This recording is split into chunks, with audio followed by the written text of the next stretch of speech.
Hello, everyone.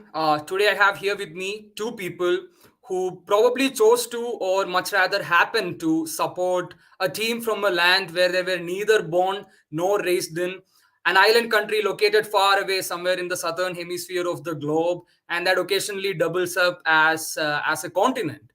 So today I have here with me Kandalf and Kriska. Kandalf, to start the conversation with, I have nothing specific to ask you. Just this: what's up? Oh, everything's up in the land of down under.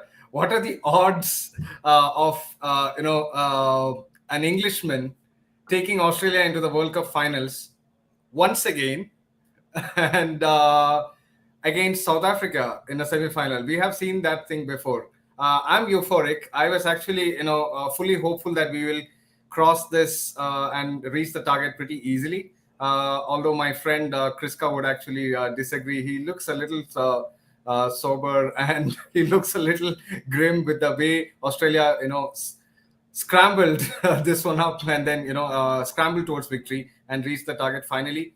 Uh, How much do you it's agree with Kandal's opinion, Kriska? Were you flustered at all in between when the match was happening, or were you as confident as Kandal was in your team? To quote the immortal MS Dhoni, definitely not. I was definitely flustered. People have seen me cheer for Australia, and people have seen me in streams. This is not my usual demeanor or my most comfortable demeanor, but this is my survival instinct mode kicking in, and it only happens when the team I support is really, you know, playing with my heart throughout the course of the game, and that is how I saw the game today, and that's why I was very particular about choosing the title. Australia won by a whisker, much to Candal's bemusement, who saw this as a more straightforward victory. Yeah, maybe if someone watched the match for the last 5 to 10 minutes, they would probably think that Australia just made it. But full credit to South Africa as well. They actually struck a few key wickets at the right moment and set in the panic a bit. I must agree Let's just with say that. that by a whisker or by a landslide, at the end of the day, you guys have gotten the results that you wished for, probably even pray for. I'm not sure how much of atheist you are, but let's just look a little bit into the match as well. So let's start chronologically, and it was a very highly unexpected decision for the winning team who won the toss to go ahead and start choose to bat first, especially given the weather forecast, which they would have definitely looked into. So, any surprises over there? Kandal for Yeah, Kriska. I think firstly, rain was forecast for today and tomorrow both, with almost a 50% chance of rain today and 90% plus chance, according to various weather stations and websites, 90% chance of a rain tomorrow in Kolkata. Probably, if it had moved to the reserve day, it would have been a washout, and South Africa would have gone into the final for the first time ever in their That would have been cricketing poetic, history. wouldn't it? And that could have been actually poetic because rain has always been South Africa's thorn in the flesh. Rain, Duckworth Lewis, these things don't do well with South Africans. And I think psychologically, these things would have played in the minds of the captain and the support staff and the coaching staff. What they might have probably, and the analysts, of course, they must have thought is that if it gets into DL, it becomes too complicated and out of their control. They wanted to keep things in control, and what has been proven so far in the tournament, which is to bat first and score as much as possible.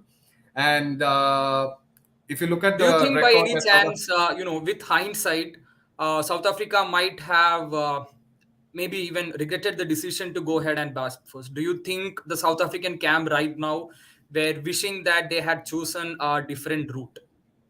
see, the only thing which might have actually, even Pat Cummins said that he might have actually had a bowl first.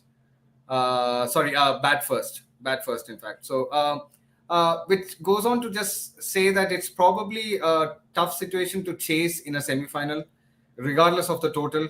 Anyway, you are anywhere about 200 or 250, it's always going to be tough in a knockout game, and because of huge, immense pressure that players are under, huge stakes out there. So they might have done it, but I have a feeling that Australia might still have gone on to bowl because it was a good cloud cover. It was perfect recipe for someone like James Anderson and Stuart Broad to come out and bowl to David Warner.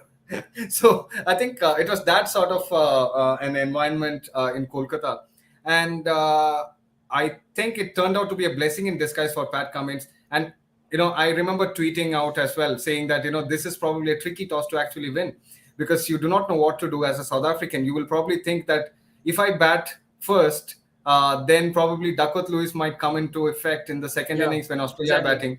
batting, where you have 10 overs to Australia and they have to chase something like 60, 70 runs, which probably would be an easier target. And once again, South Africa would lose. So I think psychologically, the toss win was probably playing in the South African camp, and probably that's what led to the decision. And you might see it.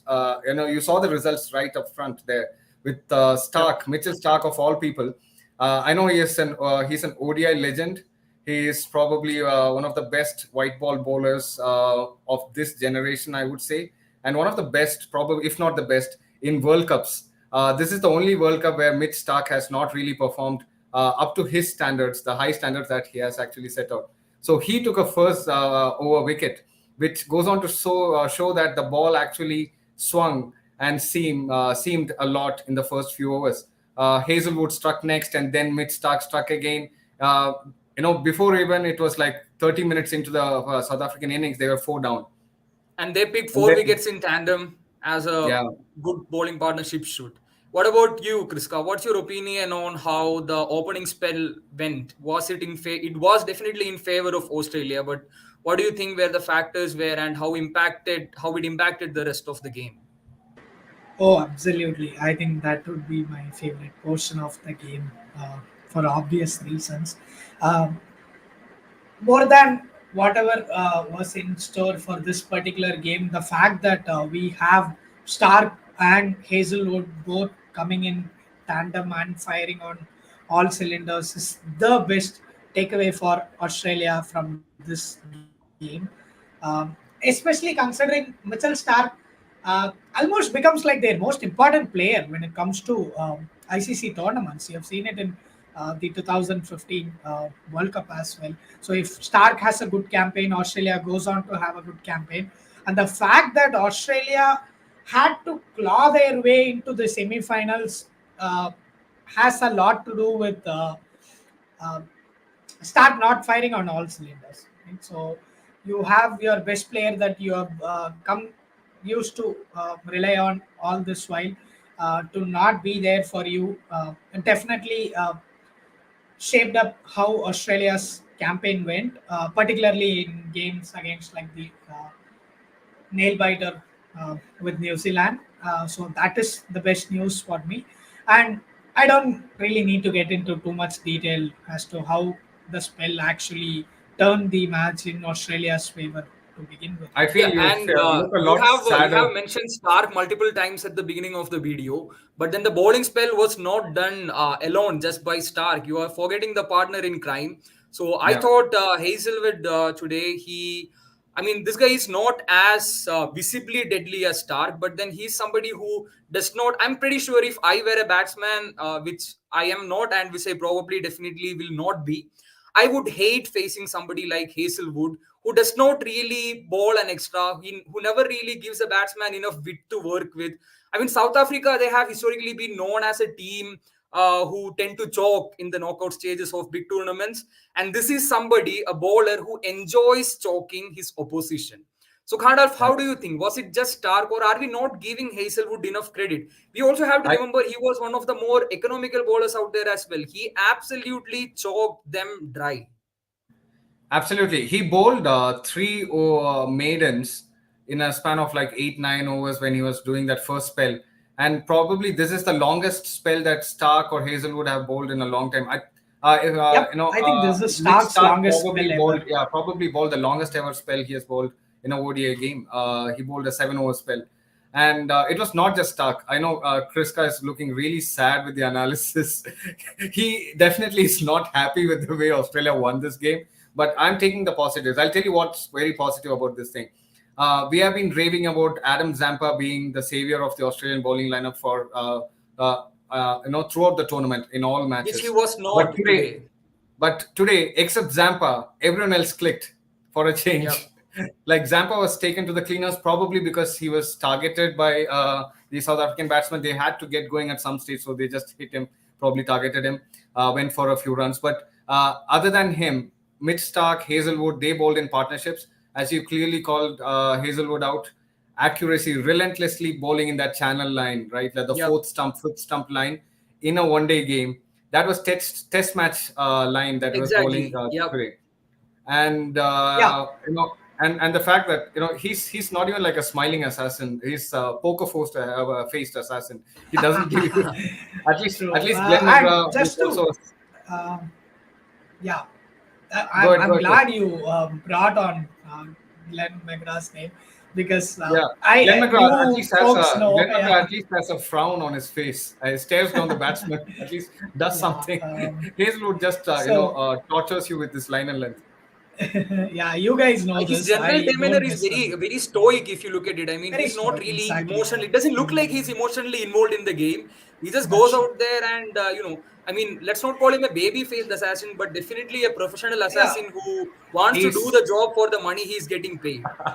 he's a he's serial like a killer, man. Brock Lesnar in He's a WWE serial or a killer. Haaland without the emotions in football. Him and Bolan, who is nowhere near the ODI lineup, that's what I love about them. And just to clarify my stance initially, uh, I've mentioned this multiple times at every opportunity I get. I've always seen Hazelwood as the closest thing to Glenn McGrath. So I've just taken for granted. That's it. So he's the one who's going to, like VS mentioned, he's the one who's there to chokehold the opposition. So Stark can come in with this outskin swingers and edge to the second slip. We have seen that script play out multiple times. So in a way, Hazelwood is the one who writes the script, and Stark is the one who gets to act it out.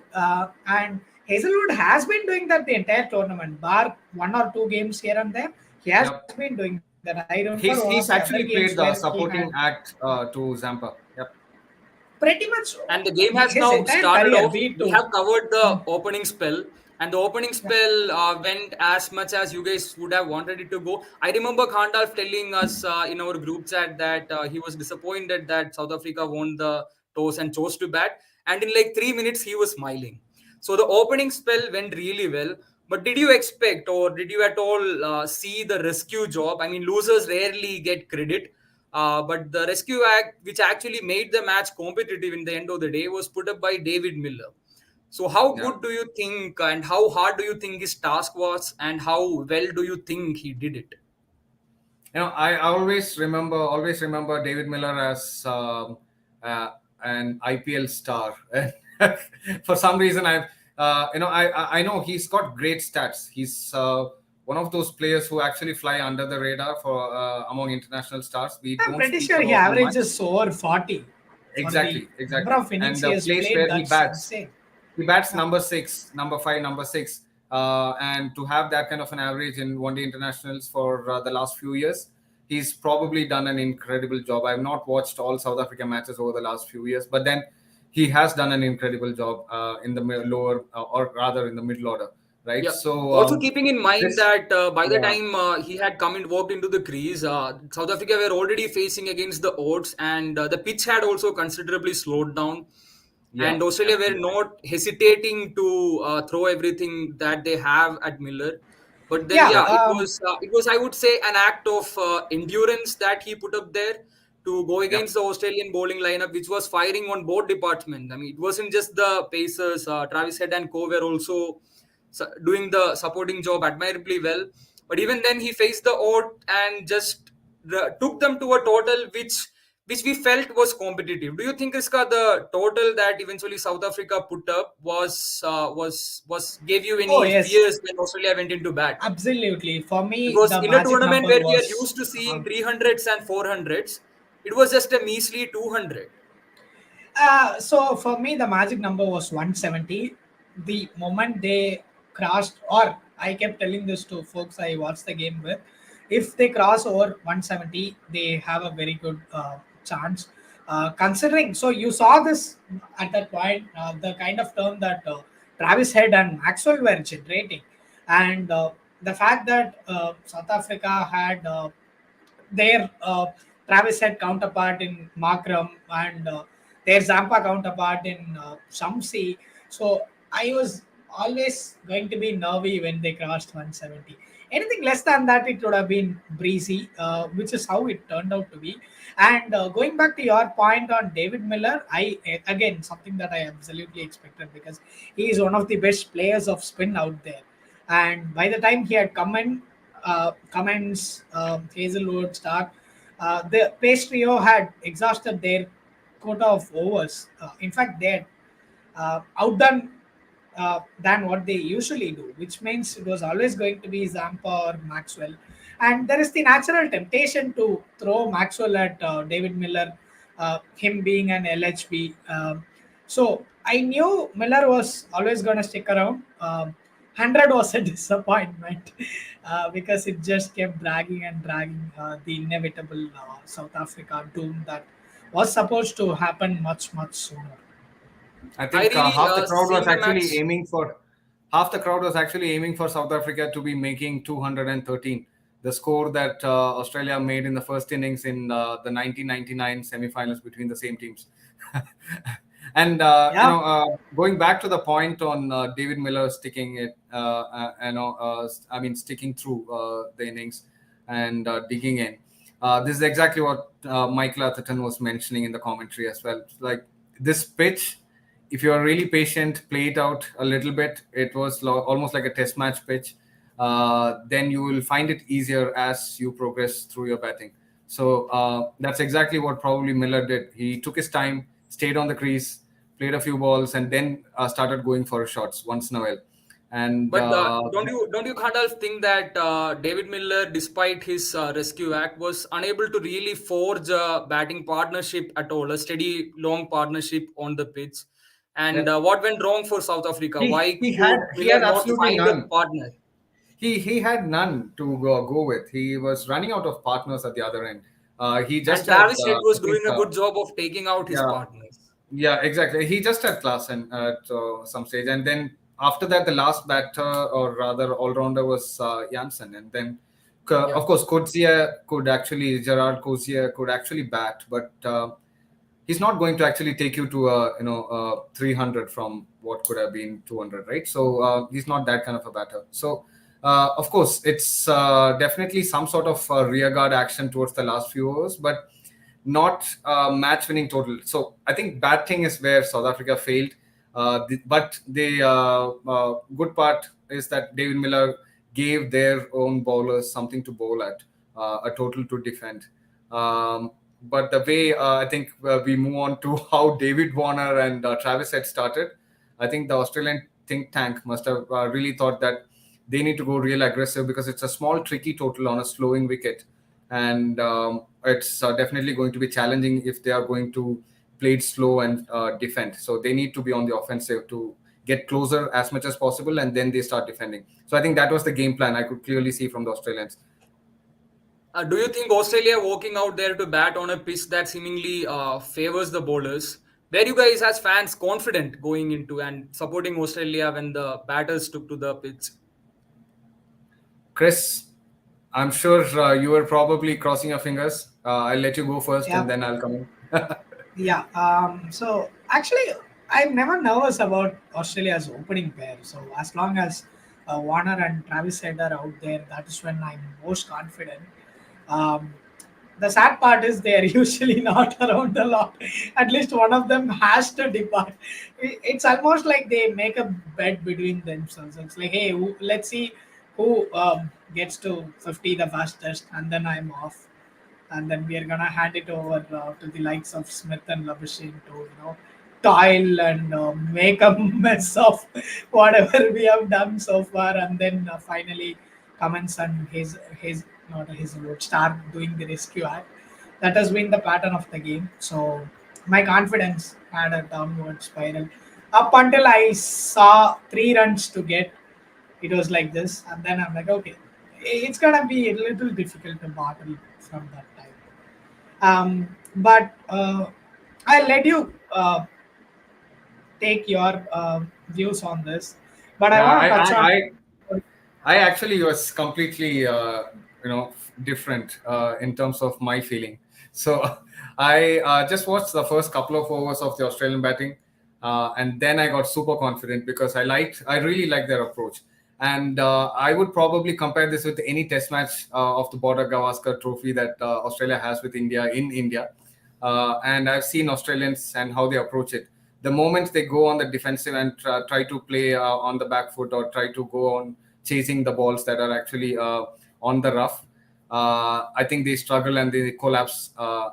Just fall like a pack of dominoes. So, but in this case, and I've seen them play the other way as well. Like whenever they attack, they are probably counter punching and putting the opposition on the back foot, and that's what they did in the first few overs. And I think that was the whole game plan.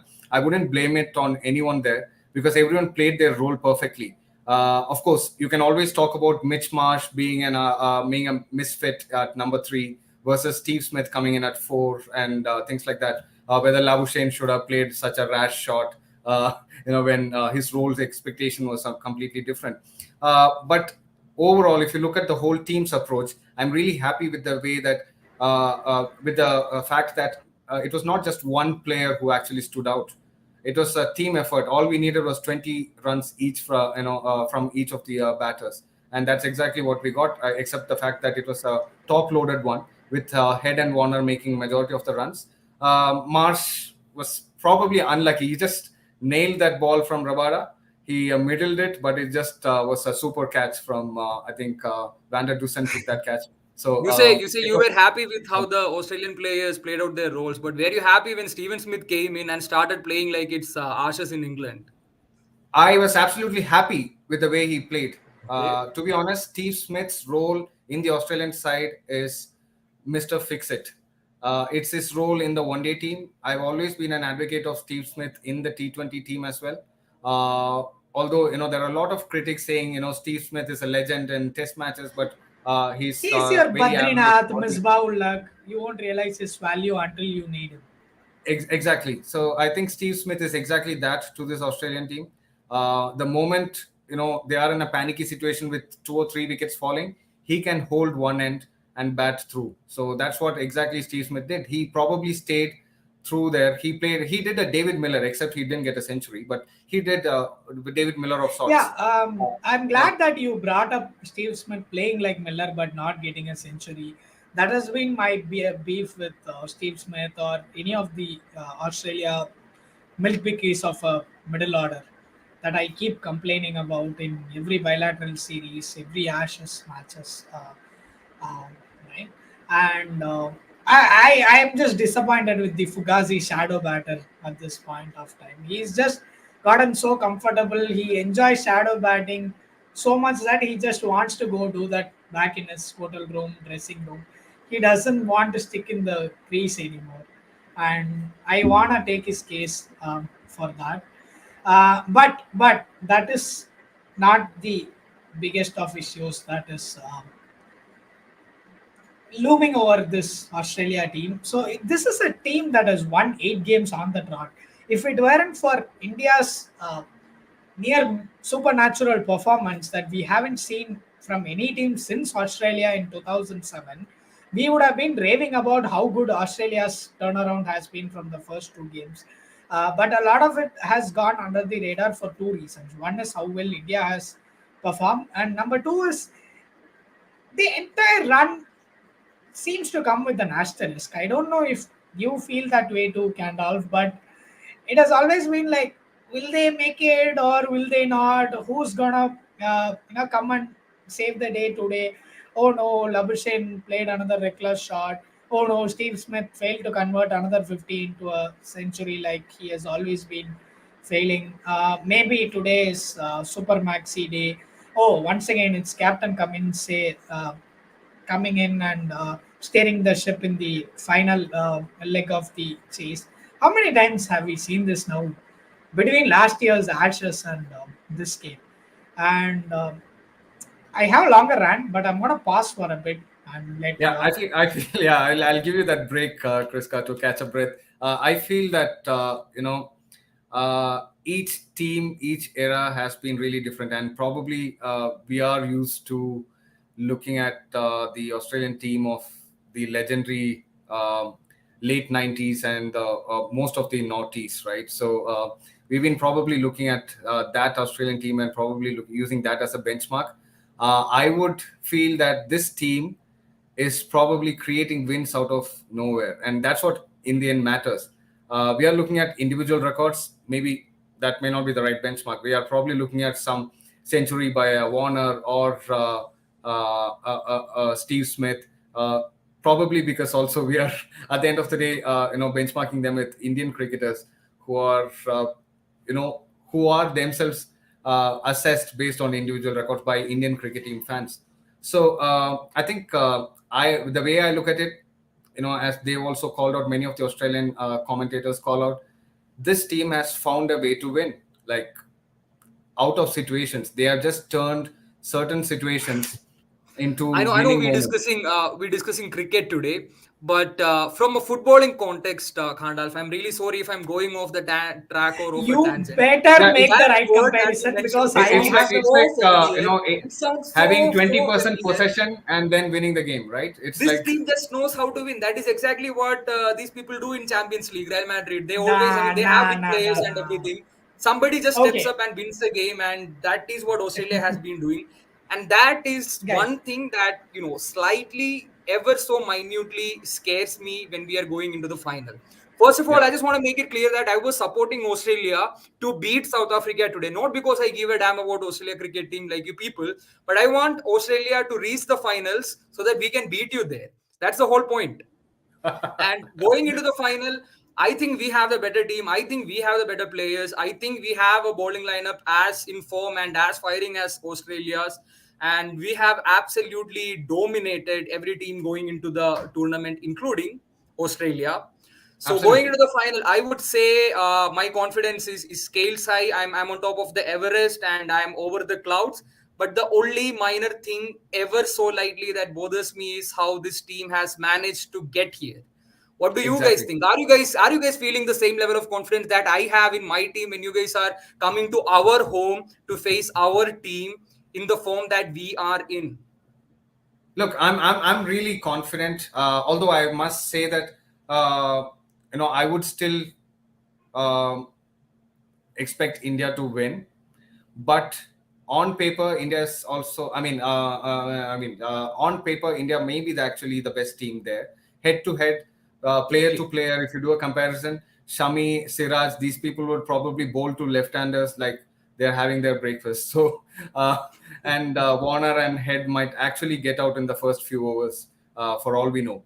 But then the point is that this team has reached here because they found ways to win. And I have seen World Cups, like probably this is my, I don't know, I watched World Cups since 1992. Faintly remember 1992 because I was a little back then. But all the World Cups, Australian teams, they have had stars. And the closest this team actually comes to any of the previous teams is the 99 World Cup team that Australia had. Australia were not clear favorites, by the way. South Africa were favorites to win that World Cup in 1999 when Lance Klusner, they had Hmm. captain in Hansi Kronia, Sean Pollock, and you had all of the stars, Herschel Gibbs and Gary Kirsten opening the batting for South Africa. So Alan Donald. Alan Donald is probably a legend in the fast bowling circuit. And back then, he was like one of the fastest bowlers. Not from the statistics point of view. He was not like a Sheer 150.5 pace. or, yeah. It's the perception. He's how the batsman sees it coming, right? Uh, that way, he was actually quicker than most bowlers. Even McGrath, from the height that he actually delivers the ball, used to be a lot Six foot quicker five than he inch. actually was on paper. So it was that kind of a South African team back then. Yeah, they were the favorites to win the tournament. Indian team was competitive, but not favorites to win the tournament. Pakistan was actually strong, and when Pakistan came to meet Australia in the final, Pakistan were actually slightly favorites to win it as well because they had Wasim Akram, they had Waqar Yunus. Yunus, they had some of the best batsmen in the order, comparable to only Indian batsmen at that point in time. India, of course, was known for its batting back then, with Sachin, Tendulkar leading the pack, right? So I think this team closely resembles the '99 team, where they were not clearly favorites, but they found some ways to win. Like Shane Warne stood up in a certain match, and it was team effort all the time. It was probably Steve Waugh doing a batting partnership with the lower middle order and the tail, and taking the team out of the dumps, and probably Adam Gilchrist clicking here and there in some of the matches, giving them a flying start. So all of these things together worked out for them, and they won the crunch moments. Like even the match that they tied with South Africa in the semi-final, it was gone. Like the game was all over. So, but they actually pulled victory from the jaws of defeat just like that, out of nowhere. And one might say that South Africa actually lost it because of their own stupidity and bad running between Not the very wickets polite. in that last over. But I would say that it was sheer intimidation. And if you had watched that match fully, Shane Warne, started getting wickets from when South Africa were like 45 for no wicket, chasing 213. And from then on, the pressure was constantly on. They never let it go. So, Kriska, your thoughts on this team? I know you probably don't rate them real high, but I feel that the whole team together stands up when required. Like today, Yeah. Zampa didn't really perform well, but the rest of them stood up. Yeah. See, first of all, kudos to this team. None of us really backed them to reach the finals. Let's be honest. So after India, I would have put England and then New Zealand to be the second and third best teams in the tournament, followed by Australia and South Africa. And thanks to England's absolute reluctance to show up to the stage, it became a lot more easier for Australia. I'm sorry, I completely left out Pakistan. I feel they also had a really good chance of making it to the top four and they failed.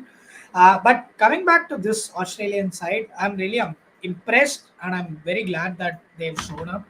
Uh, but the problem I have with that is the very nature of ODI World Cups. If you look at the last few editions, be it 2019 England or 2015 Australia, uh, so cricket has evolved to a stage where you have to play that firebrand style. So you have to dominate the opposition from day ball one. And this Australia side, for whatever reasons, they have been holding their punches, second guessing their own abilities. Even in today's game, the Australia side of the exterior would have walked home even after they fell 5 down. But here, once Steve Smith or Labuschagne, once they get out, you don't know who's gonna come in and save the day. You just hope Cummins comes and saves the day, and that's not really inspiring. He has managed to do that, but if you take the likes of Josh Inglis, I know Maxwell gave us the greatest ODI innings ever, but do you really think he's that reliable guy when Australia are 4 down to Shami's 3-4 from a single over? I absolutely don't think so. And I'll tell you, yes, your comparison with football was right, but I don't think this Australia side is anywhere close to Real Madrid side. There, the See, I'll tell opposition you one is. thing. What I noticed from your conversation from Kandalf and your takes is that Kandalf is looking at the glass and it's half full. You are looking at the same glass and it's half empty. Kandalf was saying that something goes wrong, but we don't know who. Somebody steps up and saves the day. Kudos to the team. They back each other. You were saying something goes wrong. We have no idea who steps up, and I am worried. I'm hoping somebody does. So it's very clear to me that Kandalf seems to have more belief in his team than you do. And you had the audacity to challenge me yesterday, saying that okay, you guys are gonna whoop our asses in the final. Keep dreaming, man. Keep dreaming. I mean, To you me, were to me, shaking as your I said, confidence yesterday. I see none today. as I said, even before when we spoke about India New Zealand semi-finals, in a knockout game, form doesn't matter. Your past history doesn't matter. The ground doesn't matter. All that matters is the crunch moments and who steps up. and it could be just one or two players who can actually change the game and then take away Okay, the see, trophy. I'll give you guys this. The football comparison was right, but this Australia side reminds me of Argentina that won the World Cup more than anybody else.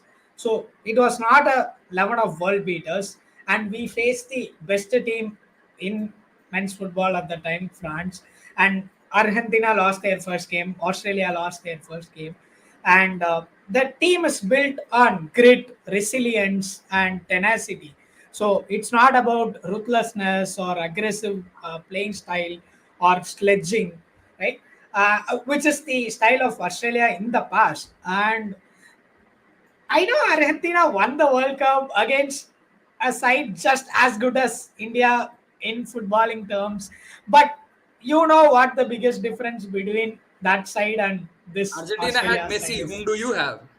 Exactly. We Exactly. have Maxi. Oh my God. Even if you He's said just Steve rhyming at this Smith, point. At this point, Kandalf is just rhyming. Aspiring hip hop rapper. yeah, exactly. Waffling. At See, least my if you point had, is, you wanted yeah. Chris Carr, you wanted firebrand cricket. Warner and Head give you exactly that. And in case they fail, you have somebody to steady the ship in Steve Smith and Manas Labuschagne. Of course, I would say that Mitch Marsh should not be batting at three. In the years of the past, all the Aussie teams that we have seen, there was a golden rule. The best batter in the team bats at number three. It was always that. So And Cummins for should be some reason, promoted. sorry, Cummins should be promoted. I feel Steve Smith should be batting three. He has done really well batting three historically. If you look at his stats, batting three, his averages are probably higher than other positions. He should be batting three. The only reason he's batting four is because they want to promote that five-band cricket, and they are falling victim to that by making Mitch Marsh come in at three, because Mitch Marsh can bat real. He can hit the long ball, right? So the moment Warner or Travis Head goes out, Mitch Marsh is not going to play second fiddle. He will probably bat as fast and at a And very in no time, we end up two down. exactly. Exactly. So the problem is that when three players in the top order play like that, you end up becoming two down in no time. And then you have Steve Smith, who has no choice but to actually play safe and Save the slow, shots. which otherwise would have been very different. If Steve Smith comes in at three, he would still play singles and twos, but then his strike rate would be almost close to 100. It would be 90, 100. He will probably have 30 runs in 35 balls or something like that, and then probably he will hit a 50 in like 45 balls. So that's how he'll slowly accelerate his innings. But then now he has no choice because there are two quick wickets, because both of them played rash shots, openers, and number three. And now you have to actually steady the ship. So he comes in at number four. Unlike Virat Kohli, let's say Virat Kohli comes in at what he is number three, right? Yep. Number three, yeah. Yeah. So Virat Kohli comes in at number three. Look what he's doing. Even if Rohit Sharma or somebody else falls, Virat Kohli plays with a normal strike rate of around. By normal, I mean an acceptable strike rate of around 100 or 90 or 85 plus. That's And brilliant, even for Karan. that, Virat Kohli is getting criticized. People are saying he's playing selfish, which is Yeah. not the case. He's That's actually doing his. unnecessary, unwarranted Yeah. criticism. He's Absolutely. doing So what he's Kohli is supposed to do, and probably he's doing doing the it role very that well. others are saying. Kohli is just doing Yep. his role. He's Yeah. playing a role, and Steve Smith And is it exactly shows doing on that. the pitch and the results. So, see, Absolutely. I'm so glad you brought that up. That's the problem that I have with Australia. So, when things work, they know they're 11. But when it doesn't go their way, it's jumbled. It's all over the place. So, you have Labuschagne coming in at a time when Smith would have been better, or Mitch Marsh coming in when Labuschagne would have done better. And the way Shami and Bumrah is playing, I wouldn't be surprised. I expect more than two Aussie batters to be in the crease at the same time, because that is how fast they're going to be coming and going in the finals, Yeah. especially No, but if but but they're I put I, to I bat. also know I also know the reason why the Australians might be thinking that Mitch Marsh should come at three. It's because they don't want Mitch Marsh to be facing spin in the middle overs. Mitch Marsh against spin is not as good as the fastball that's coming onto his bat. So I think that's probably playing in their mind as well. Gandalf, Because yeah, would you consider this for a lineup? So we open with David Warner and Mitch Marsh, Steve Smith one down, Labuschagne two down, and then you have Maxi, and then Travis Head goes to the destructive finisher in the end who comes in after the How 40th about over. the hero of today, Comments? Josh Inglis? Josh Inglis. Uh, I don't know. I Uh, don't think he has found his foot in the lineup yet. He's oh like my God, carrying the test cricket. he literally won you the match today. You know that Steve Smith and Josh Inglis, that partnership was the game changer. I know he got out to a very good ball from Coetzee, but that was a game-changing innings because he curbed his instincts. Josh Inglis usually plays rash. He's the big bash kind of player, but then today he played a Test match innings because he wanted to be there till the end. Unfortunately, he got out, but then it was too late for South Africa anyway, with 20 runs to get. So I feel that yeah, your suggestion is good with Warner and Marsh opening. Is that what you mentioned? And then Smith at three, Labuschagne, Max, and followed by Travis Head. Travis Head Yeah, will do everywhere. Do good everywhere. He doesn't yeah, need a batting coach. exactly. He's probably comfortable batting six as well, like he does in Test matches, and probably we can follow it up with Josh Inglis, and then uh, I would also try out the other way around because Mitch Marsh can also come in late in the death because he's good against fast bowling. He should but maybe not too much against slightly older ball. But by the 45th over, 43rd over, I think it should be a good time for Mitch Marsh to come in. So Mitch Marsh can come in towards the end, and Travis Head and Warner can open. So that's my take. I'll tell you where we stand superior to you guys. You guys are going into a final in a couple days, and you guys are still discussing who should come in at what position. You asked me the same question. I'm going to tell you. Sharma, he's going to open. Gill, he's going to open. Kohli, he's going to come in at number three. You, Rahul is going to come in at number four. And this guy, Shreyas Iyer will Surya. come in at number five, and there is nothing to be changed because these guys are well set in the positions and they know what they are supposed to do in what situations, what they are supposed to do, and See, we have we a may be very well set unsure. lineup. We may be unsure about the batting positions, but we are pretty sure about the team positions at the end of the tournament where we want to be. You are pretty sure about the team positions at the end of the tournament. I am damn sure about the team positions at the end of the tournament. So I'll be taking the cake along with my fellow boys from Blue, from India. And it's going to be at the end of the day definitely a competition. It's going to be a good match, and hopefully it delivers. And I'm looking forward to a nail biting fixture as long as my team lifts the trophy at the end of the day, which is the more likely outcome and which I'm totally expecting them to do. So a couple days down the line, Khandalf, Kriska, I mean, I really love you guys, and I have an absolute great time talking cricket with you. But you will have to bear with me on Monday or Tuesday, whenever that may be. I'll be in your faces.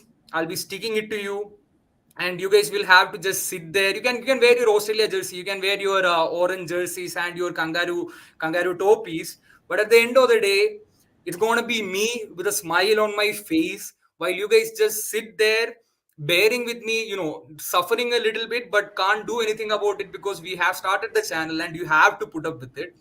I wouldn't say I would feel sorry for you, but yeah, I would have some empathy for you. Oh, I have suffered a lot in the last 2 minutes, VS, than I would probably suffer at the end of the match. So, yes, I will be and we will be rooting for Australia on hey, Sunday. and But I still feel that India have an edge, to be yeah, honest. But definitely, I think Australia all the way. yeah. If this is a preview of what is to come, I have no doubts that Australia will also own India. I can't a nation of a billion people, and they send this guy as the representative to be on our show. There are a billion people, like Justin Langer says, an incredible 11. India has 11 players out of a billion people. They must be incredibly good to be there. And you Yeah. have VS here sitting with us.